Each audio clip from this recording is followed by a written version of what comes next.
So it's now 2017 and you've decided you're interested in a PlayStation Vita and you have no idea where to start. I mean, let's face it, you're practically 6 years late to the party, but you're interested in buying a PS Vita anyway, and you're unsure if you want to pull the trigger on buying one. Well, let me help you out then.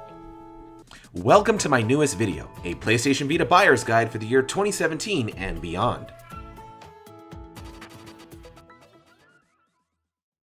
So you want a Vita, obviously you're going to need a PlayStation Vita, but what kind should you get? There's the original 1000 or the newly revised 2000 models. When you break it down, they're both the same machine, they both play the same games, but there are some subtle differences between the revisions. The original model has an OLED panel and a proprietary USB cable for data transfer and charging, while the Slim/2000 series has an LCD panel of the same resolution and a more standard micro USB port for charging and data transfer. So consider those things when looking around the interwebs for your new handheld, but wait, there's more. What about colors? You like colors? I personally do, because there are so many colors available in Japan. In Japan, Sony Interactive Entertainment currently offers the PlayStation Vita in Glacier White, Jet Black, Aqua Blue, Neon Orange, Metallic Red, and Silver. In addition to those colors, there is no shortage of limited edition variants as well. So if you see a PS Vita of any color, whether it be black, white, or anything, more than likely there is going to be some sort of limited edition variant, such as the Glacier White Minecraft models that are currently available in Japan. Also, the PS Vita Slims were once available in another set of colors, in white, lime green white, pink black, light blue white, and khaki black. However, those have been discontinued in favor of the new colors that I previously mentioned before. Personally, I think the new colors are nicer anyway, but if you're interested in the older ones, simply have a look around and you'll more than likely find them. Again, there's no difference in performance, it's just colors. On a side note, since the system is region free, you can buy one straight from Japan via eBay or PlayAsia and play the games anywhere in the world. On top of that, the PlayStation Store is tied to your PSN account, so you don't have to worry about any possible confusions if you plan on using PlayStation Plus or Sony's PlayStation Store to download and purchase all of your games. So we've got the hardware covered, now let's talk about those memory cards. Yes, they're proprietary, yes, they can be expensive, but if you search well enough, you'll eventually come across one on a great deal on Amazon, eBay, Craigslist, or wherever you like to shop. But what size should you get? Well, in the US/European territories, they're available in 4, 8, 16, and 32 gigabyte variants, while in Japan they have a 64 gigabyte card. If you plan on buying 75 to 90% of your PlayStation Vita titles on cartridge, with an occasional PlayStation Plus download, I strongly recommend the 16 gigabyte card. Avoid the 4 and 8 gigabyte cards at all costs unless you're just absolutely pressed for cash.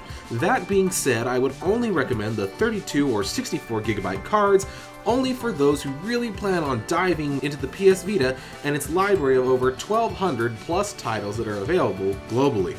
But if you're just testing out the waters, a 16 gigabyte card will suit you just fine to get you started. Now, the worst is behind us. Let's talk about the games. Included in this PS Vita buyer's guide, I've selected a handful of PS Vita's best titles in no particular order, and I've tried to keep the selection varied across all genres, that way there's a little something for everyone here. Up first on this list is Uncharted Golden Abyss.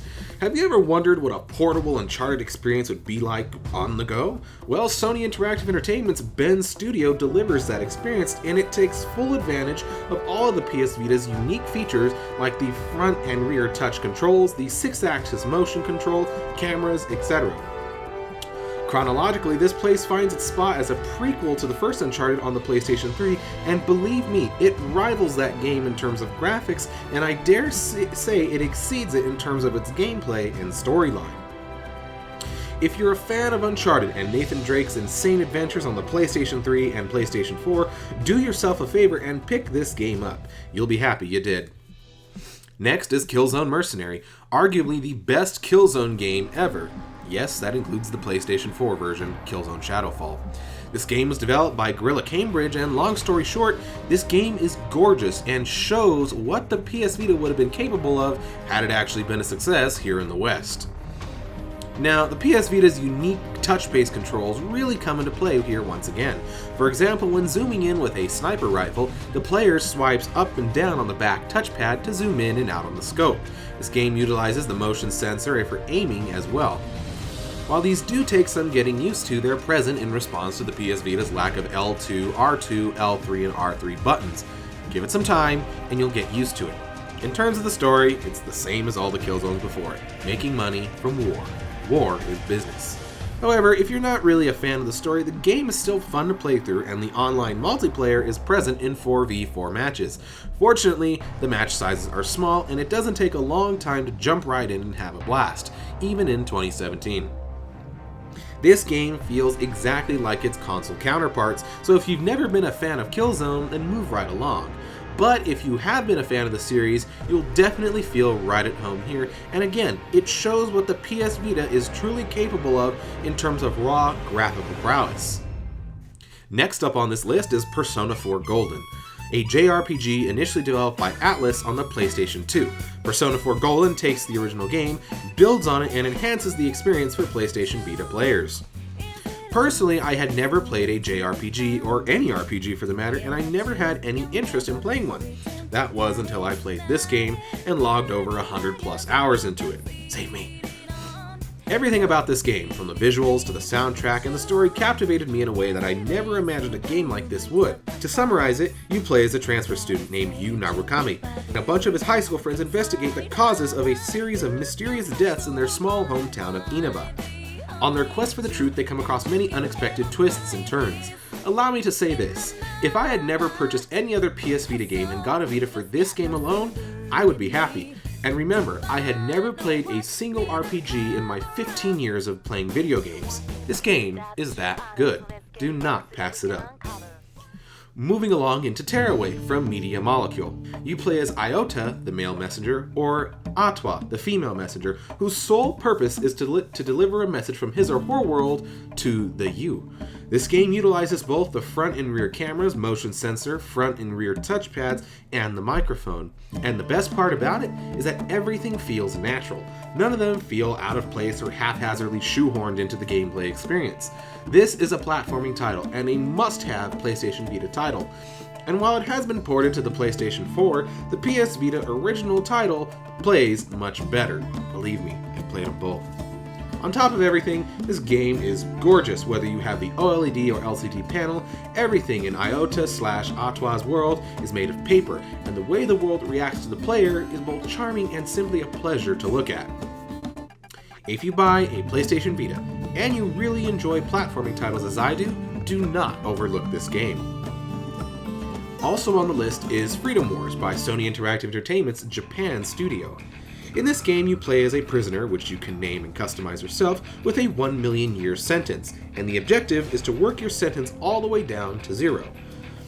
To do this, you must fight for resources for your Panopticon by stealing them or fighting off rival Panopticon enemy abductors whose sole purpose is to secure resources and kidnap citizens from your home Panopticon. By successfully completing the missions assigned to you, you reduce your sentence and gain more rights. In addition to the single-player experience, there is an online multiplayer as well. Play with others across the world and battle each other out for the limited amount of resources available. Now, fair warning, this game is definitely a challenge and will put your skills to the test. So, fight your way to freedom for the greater good of your Panopticon. Good luck. And the final title on this list before we move right along into the montage is Wipeout 2048 by Sony Interactive Entertainment's now defunct Studio Liverpool. This is a futuristic racing style game. Essentially, it's Wipeout.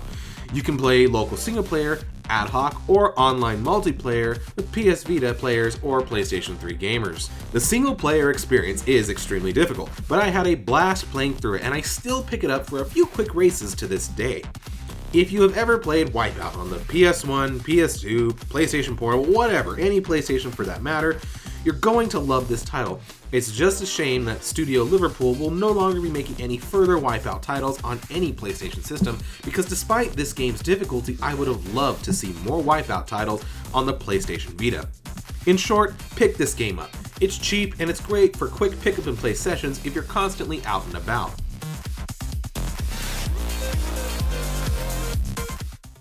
Now, this is just a few of the titles that I decided to select from PlayStation Vita's library. Remember, there are of course far more titles. Remember I said over 1,200? These are just a few to help you get started, and since you're still considering buying the PlayStation Vita, if you're still unsure, perhaps you'd like to learn a little more about the catalog of games available on PlayStation Vita, check out the following places. PlayStation Vita Gamers Unite on Facebook.com is a group dedicated to PlayStation Vita collectors and players, and it is an extremely friendly community full of people who are always helping one another out with questions, concerns, or anything PlayStation Vita related. Another group is PlayStation Vita /PSP Collectors on Facebook.com. It's another group, but also focuses on PSP gamers and collectors as well, although I personally see much more posts about PlayStation Vita than I do PSP. Also, this group is full of traders and sellers of PlayStation Vita related titles, and I have personally knocked out plenty of titles from my wish list trading with fellow collectors in the community. Definitely check this group out when and if you decide to buy a PlayStation Vita. The last place I would definitely recommend for you to check out is the Vita Lounge. It is a website dedicated to all things PlayStation Vita, including developer interviews, news, and all the latest games and updates coming to PlayStation Vita across the globe. Now, as a disclaimer for any potential American PS Vita buyers, shelf space at almost every retailer has pretty much disappeared, and pretty much the only place you'll find PS Vita games and hardware will be at your local GameStop. Of course, there are exceptions, as I see people posting pictures of stores that still carry PS Vita titles and systems on the groups I mentioned on Facebook, but I think it's safe to say that you'll either be doing a majority of your PlayStation Vita shopping at GameStop, Amazon.com, eBay, or PlayAsia for your import titles, or any local game stores that happen to carry PS Vita related merchandise. Do not rely on the big chains like Walmart and Target, but I suggest you still check them out anyway, as they have been known to be clearancing out plenty of great PlayStation Vita titles and merchandise off of their store shelves. And that's it. Thank you guys so much for watching the video. I hope I was able to help you in your decision whether or not you want to buy a PlayStation Vita or not. If I was able to help you or you liked the video, hit the like button down there, and it really helps me out a lot. That way more people can see this buyer's guide for more potential PlayStation Vita players. The PS Vita lives on, people, and it is still a great handheld. Thank you guys for watching, and I'll hopefully see you soon.